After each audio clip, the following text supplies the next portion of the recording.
नमस्कार, स्वागत है आपका हमारे चैनल नेक्स्ट 9 स्पिरिचुअल में और मैं हूं आपके साथ श्रुति। इस रिपोर्ट में हम बात करने जा रहे हैं गीता जयंती की। गीता जयंती प्रत्येक वर्ष मार्गशीर्ष मास की शुक्ल पक्ष की एकादशी को मनाई जाती है। इस एकादशी को मोक्षदा एकादशी कहते हैं, जो उत्पन्ना एकादशी के बाद आती है। इस बार अंग्रेजी कैलेंडर के अनुसार यह 25 दिसंबर 2020 शुक्रवार को है। बता दें आपको कि इस साल गीता जयंती की 5157वीं वर्षगांठ मनाई जाएगी। पुराण, महाभारत, रामायण या स्मृतियां नहीं, बल्कि हिंदू धर्म के प्रमुख धर्म ग्रंथ 4 वेद हैं।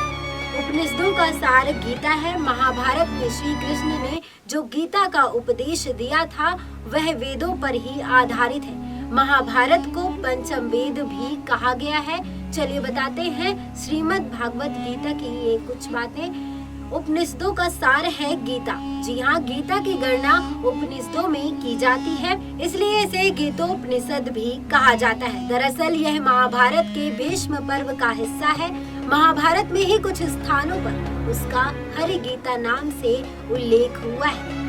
वेदों का सार अर्थात संक्षिप्त रूप है उपनिषद और उपनिषदों का सार है गीता। गीता सभी हिंदू ग्रंथों का निचोड़ और सार तत्व है, इसलिए यह सर्वमान्य हिंदू धर्म ग्रंथ है। इसे वेद और उपनिषदों का पॉकेट संस्करण भी कह सकते हैं। उल्लेखनीय है कि पुराण, स्मृतियां, महाभारत और रामायण हिंदुओं के इतिहास और नीति ग्रंथ हैं, धर्म ग्रंथ नहीं।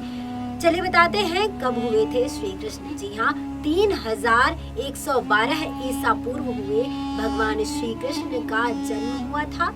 कलयुग का आरंभ शक संवत से 3176 वर्ष पूर्व की चैत्र शुक्ल एकम यानी कि प्रतिपदा को हुआ था।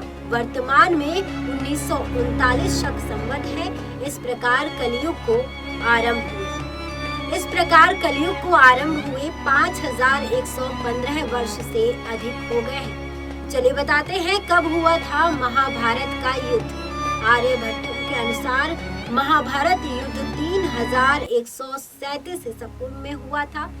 इस युद्ध के 35 वर्ष पश्चात भगवान कृष्ण ने देह छोड़ दी थी। तभी से कलयुग का आरंभ माना जाता है। उनकी मृत्यु एक पहेलिये का तीर लगने से हुई थी।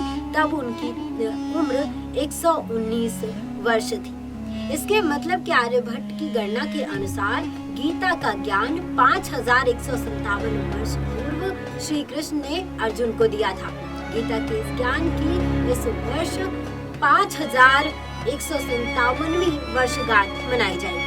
चलिए बताते हैं कहाँ प्रकट हुआ था गीता का ज्ञान। हरियाणा के कुरुक्षेत्र में जब यह ज्ञान दिया गया तब तिथि एकादशी थी। संभवतः उस दिन रविवार था। उन्होंने यह ज्ञान लगभग 45 मिनट तक दिया था। परंपरा से यह ज्ञान सबसे पहले विवस्वान यानी कि सूर्य को मिला था, जिसके पुत्र वैवस्वत मनु थे। चलिए बताते हैं क्यों दिया था ज्ञान। श्री कृष्ण ने गीता का ज्ञान अर्जुन को इसलिए दिया क्योंकि वह कर्तव्य पथ से भटककर सन्यासी और वैरागी जैसा आचरण करके युद्ध छोड़ने को आतुर हो गया था। वह भी ऐसे समय जबकि सेना मैदान में डटी थी। ऐसे में श्री कृष्ण को उन्हें उनका कर्तव्य निभाने के लिए यह ज्ञान दिया। चलिए बताते हैं गीता ज्ञान को और किस किसने सुना। गीता को अर्जुन के अलावा और संजय ने सुना और उन्होंने धृतराष्ट्र को सुनाया। यह ज्ञान हनुमान जी सहित आकाश में स्थित ब्रह्मा, विष्णु, महेश और इंद्रादि अन्य देवताओं ने भी सुना था। गीता के श्लोक। गीता में श्री कृष्ण ने 574, अर्जुन ने 85, संजय ने 40 और धृतराष्ट्र ने 1 श्लोक कहा है। महाभारत के 18 अध्यायों में से एक भीष्म पर्व का हिस्सा है गीता। गीता में भी कुल 18 अध्याय हैं। 18 अध्यायों की कुल श्लोक संख्या 700 है। गीता पर भाष्य। गीता एकमात्र ऐसा ग्रंथ है जिस पर दुनिया भर की भाषा में सबसे ज्यादा भाषा, टीका, व्याख्या, टिप्पणी, निबंध, शोध ग्रंथ आदि लिखे गए हैं।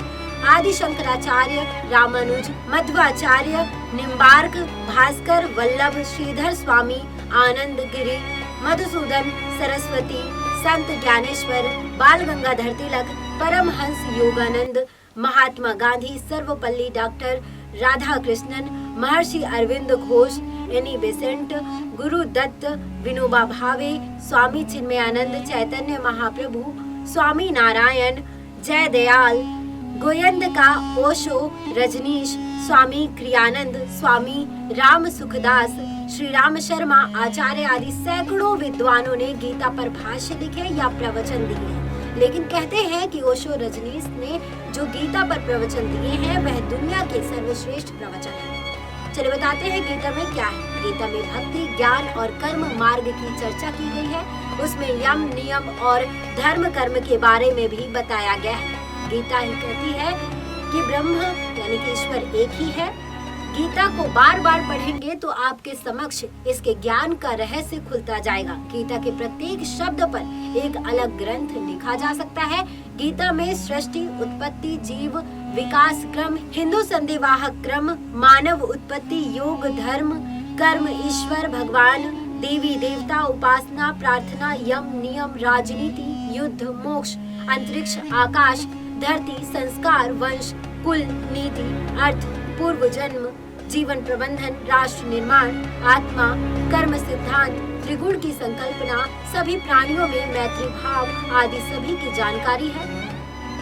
गीता से पहले गीता, जी हाँ, गीता के चौथे अध्याय में कृष्ण जी कहते हैं कि पूर्व काल में यह योग मैंने विवस्वान को बताया था। विवस्वान ने मनु से कहा, मनु ने इक्ष्वाकु को बताया। यूं पीढ़ी दर पीढ़ी परंपरा से प्राप्त इस ज्ञान को राजर्षियों ने जाना, पर कालांतर में यह योग लुप्त हो गया और अब उस पुराने योग को ही तुम्हें पुनः बता रहा हूँ। परंपरा से यह ज्ञान सबसे पहले विवस्वान यानी कि सूर्य को मिला था, जिसके पुत्र वैवस्वत मनु थे। वैसे तो गीता श्री कृष्ण और अर्जुन के बीच हुआ एक संवाद है, लेकिन कहते हैं कि भगवान श्री कृष्ण के माध्यम से उस काल रूप परम परमेश्वर ने गीता का ज्ञान विश्व को दिया। श्री कृष्ण उस समय योगारूढ़ थे। गीता के 18 अध्याय अर्जुन विषाद, सांख्य योग, कर्म योग, ज्ञान कर्म संन्यास योग, कर्म संन्यास योग, आत्म संयम योग, ज्ञान विज्ञान योग, अक्षर ब्रह्म योग, राज विद्या राजगुह योग, विभूति योग, विश्व रूप दर्शन योग, भक्ति योग, क्षेत्र